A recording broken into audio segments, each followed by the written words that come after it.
Bas hindi mo ba alam yung 3-month rule?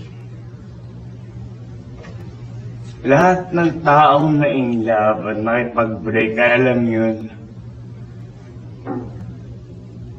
Bas maghihintay ka muna 3 buwan.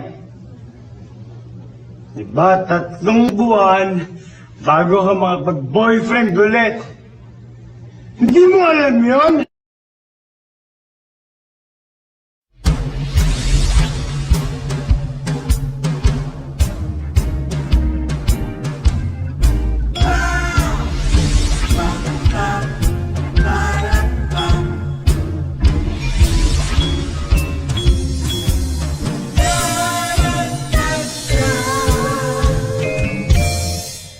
Bash, hindi mo ba alam yung after dinner rule?